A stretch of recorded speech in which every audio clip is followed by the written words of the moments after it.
Hi అండి, welcome to cooking and vlogs Telugu ఛానల్కు స్వాగతం. ఈరోజు వీడియోలో నాటుకోడి కూర ఎలా చేయాలి చూపించబోతున్నాను. అందుకైతే నేను కేజీన్నర ఉంటుందండి నాటుకోడి. చికెన్ అయితే కట్ చేసి పీసెస్ అయితే పక్కన పెట్టుకున్నాము. ఫస్ట్ కుక్కర్ పెట్టుకోవాలండి. 3 స్పూన్స్ అయితే ఆయిల్ వేసుకోవాలి.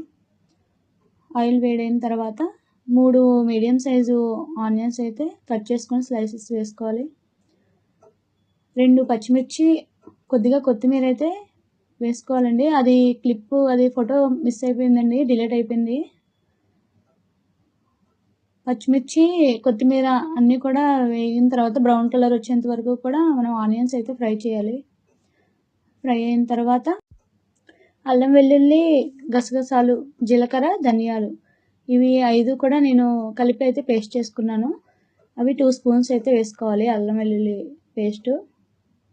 అలాగే చికెన్ అయితే శుభ్రంగా కడిగి 3 టైమ్స్ అయితే కడిగానండి. 3 టైమ్స్ కడిగిన తర్వాత చికెన్ అంతా కూడా ఇప్పుడు ఆనియన్స్ ఫ్రై అయిన తర్వాత చికెన్ ఇందులో వేసుకోవాలి.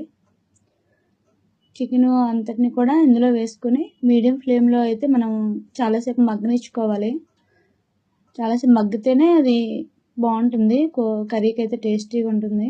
చాలాసేపు అయితే మగ్గాలి. ఒక 15-20 మినిట్స్ అయినా మనం మీడియం ఫ్లేమ్లో మగ్గనిచ్చుకోవాలి. మగ్గిన తర్వాత 3 స్పూన్స్ అయితే కారం వేసుకోవాలండి. చికెన్ నాన్ వెజ్కి కారం ఎక్కువ పడుతుంది కాబట్టి 3 స్పూన్స్ అయితే కారం వేసుకోవాలి. పసుపు అయితే టీ స్పూన్తో హాఫ్ టీ స్పూన్ అయితే వేసుకున్నాను పసుపు. గరం మసాలా అయితే 1 పించు. ఇది ఘాటుగా ఉంటుందండి, అందుకే నేను 1 పించ్ అనేసి చెప్తున్నాను ప్రతి వీడియోలో కూడా. సాల్ట్ 1.5 స్పూను సాల్ట్ అయితే వేసుకోవాలి. సాల్ట్ తర్వాత మనకి సరిపోతే సాల్ట్ వేసుకోవచ్చు. ఫస్ట్ అయితే 1.5 మామూలుగా వేసాను. తర్వాత లో ఫ్లేమ్లో మనం అంతా కూడా కుక్ చేసుకోవాలి.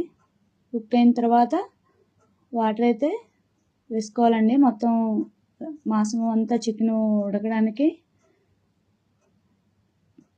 3 గ్లాసెస్ అయితే వాటర్ వేసుకోవాలి. నాటుకోడి బేగా ఉడకదు కాబట్టి విజిల్స్ అయితే ఒక 10 విజిల్స్ అయితే ఖచ్చితంగా రావాలండి. 10 or 9 చూసుకొని మీరు. లేత మాంసం అయితే తక్కువ విజిల్స్కి 9కి అలా ఉడికిపోతుంది. లేదు కొంచెం గట్టిగా ఉండే మాంసం అయితే 10-11 విజిల్స్ వస్తే బాగా మంచిగా ఉడుకుతుంది. నేనైతే 11 విజిల్స్ వరకు రానిచ్చాను.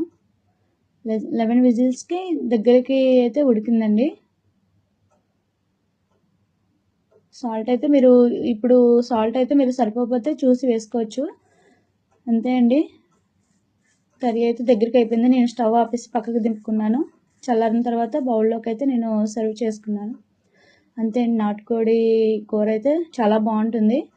రైస్లోకి, అలాగే రాగి సంకటి దాంట్లో కూడా చాలా బాగుంటుంది.